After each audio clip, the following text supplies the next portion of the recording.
Ryan. Hi, this is Sarah Palin. Ryan, Donald Trump Jr. Hogs to win, see you. Hey, everybody, I want y'all to check out a fellow Marines podcast. My name is Ted Nugent, and I got a call from my buddy Ryan F. Samuels, and he wants me to tell you that he's a working hard, playing all-American son of a who is celebrating God, family, country. Welcome to the Ryan Samuels Show, one of the top political podcasts in the United States, where we have a healthy distrust for government and mainstream media. The Ryan Samuels Show is a raw, unfiltered look at American politics. Follow on Facebook, Twitter, YouTube, Rumble, and all podcast platforms. Here is your host, Ryan Samuels. Hello, Patriots. Today is a very good day. Alejandro Mayorkas is the vote to impeach him has passed. Very small margin, very tiny margin, literally by a single vote, but it passed. Now, if it goes to, when it goes to the Senate, there's like an 85, 90% chance it's not going to go anywhere. However, this sends a message. Alejandro Mayorkas is directly responsible for the United States border. He's the head honcho. It's his job. And he's doing a bad job, so he needs to be held accountable. He's not enforcing laws that are already on the books. He's not upholding his oath to the Constitution, and he's not protecting the American people. So the power of Congress is to impeach and vote and investigate and then decide whether or not to remove him from office, and then it goes to the Senate, and if it passes, he's out. That's why you have a Congress. They're there to protect you. They're there to protect the country when these officials will not. And I think that people forget that. At some points, people forget that that's what Congress is for. The president isn't doing anything. He's basically a vegetable. I mean, Joe Biden is as dumb as a box of rocks. He used to be a smart guy. However, now he can't even, if you gave him a golf club, he'd try to fuck it. The guy is just, he's gone. He's mentally gone. He's not there. He completely embarrassed himself the other day in a press conference where he came out saying that, oh yeah, I'm perfectly mentally competent, when the judiciary report came back, the investigation on his classified documents case, and said, yeah, you willfully withheld documents. However, we're not going to prosecute you because you're not mentally competent to stand trial. And if you're not mentally competent to stand trial, you're not mentally competent to be the president of the United States. If you're not mentally competent to handle classified materials, you're not mentally competent to be president of the United States. Period. End of discussion. There is absolutely no other discussion to be had. But Mayorkas is not enforcing the border policies. Neither is Joe Biden. But can you blame Joe Biden, or is he just mentally incompetent? According to the report, that's the case. So Congress is stepping in, and they're stepping in to force the head of to do their job, to enforce the laws that are on the books. The president of the United States has unlimited power when it comes to immigration and policies. Joe Biden and the administration are choosing not to enforce it. They're allowing these people to flood in through the country, millions of them, hundreds of thousands a month, unvetted. Just come on in, come on in, come on in. Here's a $3,000 gift card and a cell phone. It's absolutely outrageous. It is the number one topic, according to political polls. Number one topic. Joe Biden's approval rating is like 36 or 37%. It is the lowest approval rating of any president in American history that's running for re-election. It's never been lower. I mean, this is a joke. This whole border situation's an absolute joke. So Congress did their job. They squeaked by with one vote, and MSNBC has a complete and utter meltdown. Let's listen to this. With Tom Suozzi's win tonight, the House GOP majority has gotten even smaller. Their majority was already so narrow that they had 0 votes to spare. Tonight, when they officially impeached DHS Secretary Alejandro Mayorkas, watch this. On this vote, the yeas are 214 and the nays are 213. The resolution is adopted. But what does that actually give them? This, of course, was the GOP's second try. Their impeachment vote last week failed in quite spectacular fashion. And you know what we always say, the truth matters, but only if you hear it. And the truth is that Republicans do not have any evidence to support this impeachment. No evidence of high crimes or misdemeanors. No evidence. There is 0 evidence that Alejandro Mayorkas is not enforcing the laws on the books. That's what she just said. There is 0 evidence that there are millions of illegals running across the border and the DOJ is doing nothing to stop it. They're encouraging it. MSNBC, 0 evidence. Just a complete lie. An absolute complete lie. Let's bring in former Florida Republican Congressman Carlos Curbelo and former Democratic New York Congressman Max Rose is back with us. Carlos, I asked Max just a few moments ago, what exactly did Republicans gain from this? Well, Steph, this is what Republicans do. They feed the MAGA base. This is all about appeasing Donald Trump and his supporters. And that's good if you're running in a Republican primary election. It's a problem if you're running in a swing district, as we saw tonight on Long Island. Republicans were very confident. I spoke to some of them over the weekend. They thought they had a lot of momentum on Long Island. They thought they could retain this seat. They thought they had a very good candidate, and it didn't work out. Why? Because what a lot of people are seeing from Congress, from this Republican Congress, is gridlock. It's Republicans obstructing bipartisan policy. That's completely not true. This is a different topic, right? Thomas Suozzi is I'm from Long Island. I was born and raised on Long Island. I'm familiar with Nassau County. I worked in Nassau County for years. He ran on a ticket of anti-immigration. He wants to fix the immigration problem. That's one of the main things. His family's very affluent in the area. Everybody knows who he is.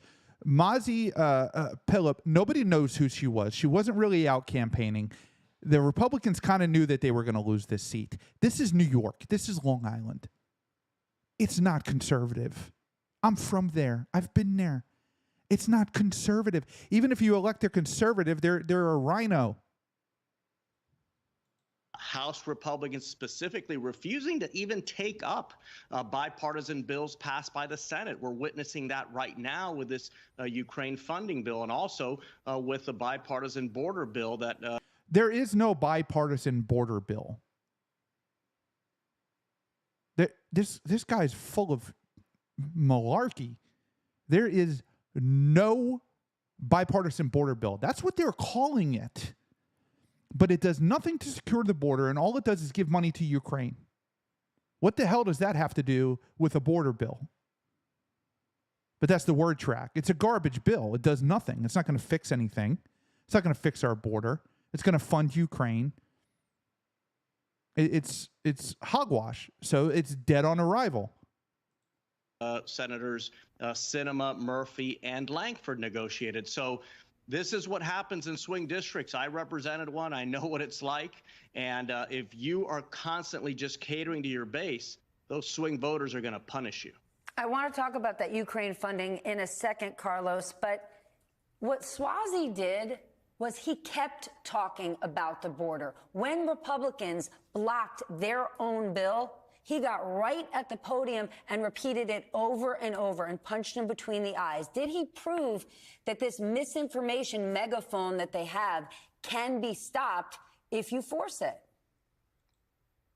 Well, I agree with what Max said earlier on the show. He just owned all of these issues. He spoke truthfully about them. He did distance himself from the Biden administration. I mean, we know the president's numbers on immigration are low, but he called out Republicans. I mean, Republicans had an opportunity to make real progress on the border, to reform asylum policy, which is really the big magnet for illegal immigration in our country. There is an asylum policy. There was. It was called Remain in Mexico. And we didn't have millions of people running over the border. So now the Remain in Mexico policy is very simple. You come here, you say, I'm seeking asylum. We say, okay, cool. You have a court date in 2 years. You can come into the United States in your court date. And a judge will rule of whether or not you are entitled to asylum. But during that time, you're going to stay in Mexico. That was Donald Trump, but obviously orange man bad. So the second that Joe Biden got into office, he had to get rid of that, which is why we have this people flooding. So you no longer have to remain in Mexico. They say you have a court date in 2 years. Here's a $3,000 gift card and a cell phone. We'll call you. Have fun in America. Just hang out. And then are these people going to show up for their court date? They don't have the integrity or fidelity to even come through our country appropriately. You think they're going to show up to court? They don't care. Country, and they refuse to because Donald Trump and his base asked them not to do it. Never mind the fact that the country does need immigration reform. Never mind the fact that most voters want Congress to meaningfully address this issue. So Tom Suozzi, who I served with, who I know well, he's a true centrist. He called them out. It came across as sincere because it very likely is. And that's why he got rewarded by New York voters. Max, there used to be a high bar for impeachments. You needed evidence to support them. There is no evidence supporting high crimes or misdemeanors. If you want to say, I don't like what's happening at the border, we got an illegal immigration problem, Mayorkas isn't the right guy for the job, you can say all those things. But there was nothing presented that was an impeachable offense. But alas, that's the result. How dangerous is it that the bar for impeachment got a whole lot lower tonight? The bar for impeachment hit the ground when you impeached Donald Trump over bogus Russian collusion that wound up being the result of the Hillary Clinton campaign. The Steele dossier. Hillary Clinton's lawyer took a fake document to the FBI to look into Donald Trump, the root cause of all of that. There was no evidence there. None. No evidence. You impeached Donald Trump twice. The bar hit the ground. This person, Mayorkas, is violating his oath to the Constitution. He is not protecting the citizens of the United States. He is allowing millions of people to flood over. Millions and millions of people. 8 million, 10 million. We don't know how many it is. We know about 8 or 10 million. 8 or 10 million people. That's more than the population of Manhattan, New York City. They didn't even try to claim any type of high crime and misdemeanor. In fact, they didn't even try to claim anything substantiated when it comes to incompetency. All they did was really repeat these baseless political talking points over and over and over again, and then did something that has never happened in the history of this country, which is to impeach a sitting cabinet secretary. So yes, it is an awfully dangerous precedent, but it is also incorrect. It's not a dangerous precedent. Somebody who is appointed is not elected by the people of the United States. The president is who appoints them. Congress is elected by the people of the United States. They're their representatives who have the ultimate authority to hold anybody accountable in government. That's why they're there. The president can't just appoint somebody who only reports to him and has zero consequences and can do whatever they want to do and engage in treason and just opening up the borders and opening up the United States to a tremendous amount of danger. Congress is well within its rights to impeach Mayorkas, 100%. No coincidence that the same exact day that they did this, they lose a seat in Congress. By a lot. By double digits, and they... So they're saying the same exact day. It's just when the election was. The same exact day. Okay, first of all, elections are not decided the same day if something changes. If you're going to vote for somebody, you're going to vote for somebody. If some news comes out the day you go vote, typically you don't change your vote. I mean, you've been kind of set on voting for somebody for about 6 months. And you're like, yeah, no, I'm going to vote for this person. I hate the other person. I don't like the other person. And then they come out and say, well, Congress, they're impeaching Mayorkas. Oh, I'm changing my vote to Democrat. That's nonsense. What a load of crap. I mean, they're trying to connect dots that don't exist. They're fishing in an empty pond. MSNBC is a freaking disaster. I know for a fact that they thought they were going to win. I know for a fact that they woke up today and they were getting ready for a huge celebration. Why? How did they miscalculate so much? Well, because the base is loud but small. Yeah, you know what? It's interesting. They are doing what Democrats have been guilty of in the past, which is they're just stuck on social media, right? They, I think, got lost in their own echo chamber. They were not listening to people who aren't tuned into politics each and every day, but care about getting stuff done. And they're looking at this Republican Party that's impeaching people randomly, rejecting bipartisan solutions, can't maintain a leader of their own caucus for any consistent period of time. Like, to hell with these guys. Let's bring the adults back. Damn. Carlos, let's go back to a point you made a moment ago. Tonight, the Senate passed an aid package for Ukraine and Israel. Anyway, they make me sick. They make me absolutely sick. It's just, it is nothing but propaganda. That's all MSNBC is. It's a freaking joke. It's a friggin' joke. Here is Marjorie Taylor Greene talking about the impeachment vote. Secretary Alejandro Mayorkas, and I'm very thankful to our Republican conference for finally working together and standing with the American people to send the message to the Biden administration that it's our border that matters, not other countries' borders. Our border matters. And finally, we've held Alejandro Mayorkas accountable for his willful and betrayal of the American people and breaking federal immigration laws. And I'm very grateful that we were able to get this done with a razor-thin majority.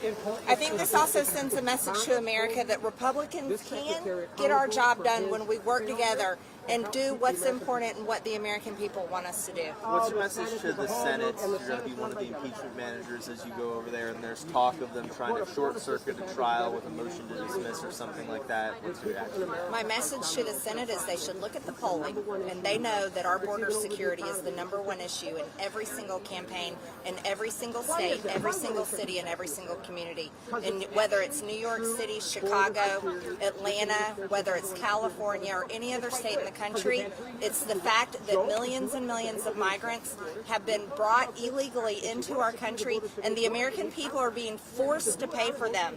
They better pay attention to the American people and how they feel, and then they need to read our articles of impeachment. We have 6 pages of Alejandro breaking federal immigration laws. I would advise them to get well-versed in the laws that he broke and understand that the people that voted them into office and the oath of office that they took to swearing an oath to the American people and to our country is the oath that they need to remember, and then they need to take this very seriously. And what are your thoughts on the aid bill passed out of Senate this morning, and would Speaker Johnson be potentially facing a motion to vacate if he ends up putting something for Ukraine or this bill on the floor? We have our conference meeting tomorrow. I haven't spoken with Speaker Johnson on what he plans to do on that Senate bill. It's $95 billion for foreign wars. None of it is for our border. H.R. 2 is what we passed out of the House for our border security bill. The Senate refuses to touch it, and then they called some kind of a joke of a border deal that they tried to produce in the last few weeks that would legalize bringing in thousands of immigrants or illegal immigrants every single day. 5,000 a day, by the way. That's what the Senate Border Bill said. Well, we could do 5,000 a day. Do the math. That's a lot of friggin' people. That's a non-starter, and I think this $95 billion foreign aid bill or foreign war bill with $60 billion to Ukraine should be a non-starter too, because the American people don't support the war in Ukraine. We should be doing everything we can to stop the invasion at the southern border. Do you think Speaker Johnson should negotiate with the White House? On what? On a border security deal? No, I think Joe Biden should do his damn job, and he can shut down the border. That's the problem. All the executive orders that he wrote when he first went into office is the whole reason this mess is happening, and the fact that Alejandro Mayorkas abused his power of Secretary of Homeland Security to create his own policies, not Congress. He didn't ask us. He created his own policies of catch and release and didn't hold people in detention.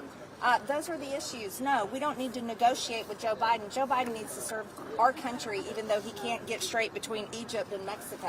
What does this vote accomplish? Where do you stand on the bill? What does this impeachment vote accomplish, considering it's likely to go nowhere in the Senate? It shows that our conference is willing to hold the Biden administration accountable, especially when the Secretary of Homeland Security is violating our federal immigration laws. We did exactly what we should be doing. Now it's I mean, she's got a good point. You're doing exactly what you should be doing, which is holding them accountable. It's not up to them if the Senate passes it or not. That's not their job or their way to determine. That shouldn't be part of the decision making. It's in this body. Do we feel that this is necessary? Yes. Okay, then we do it. And if the Senate doesn't, then the Senate doesn't. It is what it is. But they're sending a message that, you know, the I'm just following orders defense is not going to work. If you're violating federal immigration laws, that's high crimes, misdemeanors. That's a problem. You cannot do that, and nobody can order you to do that either. There is no lawful authority that can order you to break the law. I mean, that's not how this works. That's not how this works at all. Homeland Security Secretary Alejandro Mayorkas became the first presidential cabinet member to report to work the day after getting impeached. House Republicans eked out exactly the votes they needed to pass the articles in a 215 to 214 vote. Lisa Desjardins joins me now to help us understand what comes next and why Republicans will soon have even more difficulty passing their agenda. So, Lisa, let's start with impeachment, another rare moment in U.S. history. What happens now? Okay, lots to talk about here. A reminder what was passed by narrowly, the most narrow margin possible in the House last night. The impeachment articles, there are two. House Republicans in these articles accuse Secretary Mayorkas of two things. They say willful and systemic refusal to comply with the law and breach of public trust. As you read the 20 pages of the articles, really what they're accusing him of is a litany of grievances about the border crisis itself. There has not been any direct evidence that he himself went out of his way to make sure that laws were broken. And we know that. Well, yeah. He created his own policy of catch and release. You can't do that. You can't create your own law. I mean, that's the core argument, is Alejandro Mayorkas sidestepped Congress and said, I'm going to make my own law, my own policy, and we're going to take these people and release them into the United States.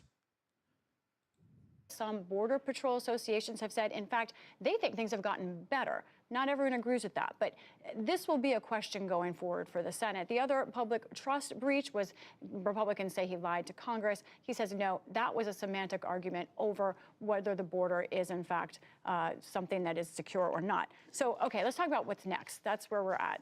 This will move to the Senate. It will move to the Senate in about 2 weeks. Here's the timeline. February 26th, the managers appointed by the Republicans will carry the impeachment articles over to the Senate. Then the next day, senators will be sworn in as jurors for this potential trial. Now, here's what's interesting, Amna. The Democrats and Leader Schumer's office believe that there could be other options here to either hold a short trial or move to dismiss this altogether. This is an area of constitutional law that we don't encounter a lot. What might be important here is where Senate Republicans are, of course.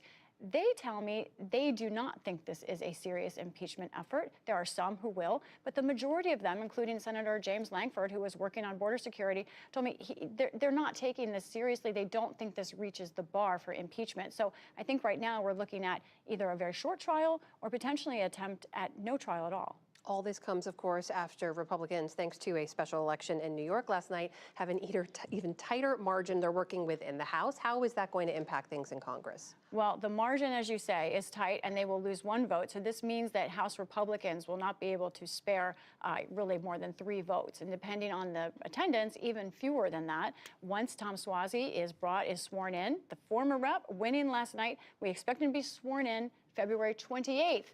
As we see all that impeachment activity going on in the Senate. Now, he said he won, this is notable, not just because of the fact that he's been in this district for a while, but because of border issues themselves. This race was centered on immigration and the economy, much like the issues all across our country. We won this race. You won this race. Democrats are very happy he won the race, whoever's responsible. Now, I don't think they believe that this tells them everything about November, but I think both sides today, expectations have shifted in the House. Republicans and Democrats telling me now that they think that Democrats more likely to pick up the House this fall. All of that brings us, of course, to the two big... That's a different subject. I mean, we could talk about that all day long. You don't know. Although it appears that Donald Trump is shellacking Joe Biden in the polls. So you would assume that people who are going to vote for Donald Trump are just going to vote red down the line. I mean, nobody's going to go there, vote for Donald Trump and then vote Democrats. Like, that's not going to happen. Sorry, that's just something that's not going to happen. The House has just concluded their vote on impeaching DHS Secretary Mayorkas. I understand it has passed. I want to go to Garrett, who's been monitoring this for us. Garrett Haig joins us now. Garrett, what can you tell us? Tom, I'm waiting for final confirmation that the gavel has fallen here, but as it stands right now, this will pass. The impeachment of Alejandro Mayorkas, the first cabinet secretary to be impeached in more than 100 years. Yes, the gavel has fallen, will be impeached, in fact, by a vote of 214 to 213. So as expected, the same 3 Republicans who opposed this impeachment joined with all Democrats in voting no, but the return of Steve Scalise, the majority leader, was enough, along with some other absences on both sides, to give Republicans the majority that they needed to impeach the Department of Homeland Security Alejandro Mayorkas. Now, those articles of impeachment will now, at a point to be determined by the Speaker, go to the Senate, controlled by Democrats, where they will likely be fairly quickly dismissed. Do not anticipate a lengthy trial. Do not anticipate anything that looks like what we saw with the impeachments of Donald Trump. We know that these articles will not result in the removal of Alejandro Mayorkas, but they do, in this moment, result in his impeachment by the House, a major victory for Republicans in the House who desperately needed some victory to show their voters that they are up here doing some kind of work along the issues that they care about. You phrased it in a very interesting way, right, Garrett? Because you set it up by saying it's going to fail in the Senate. Republicans likely knew this was going to fail in the Senate, and yet they chose to impeach the Secretary of the DHS anyway. Is this purely for sort of political points and to essentially embarrass the Biden administration? Yeah, I think that's exactly right, Tom. This will not change personnel in the Biden administration, nor will it change policy. I think what this does is gives House Republicans a talking point. Having failed to turn immigration policy into law, they can at least go tell their voters that they are trying to hold the Biden administration accountable for what they believe are the Biden administration's failures to control the border. Now, I disagree. I don't think that it's a political stunt. I don't. I think to a point maybe it shows that they're trying to hold the Biden administration accountable. I think that's exactly what it shows. I don't think it's for political points. And, it sets a precedence, too.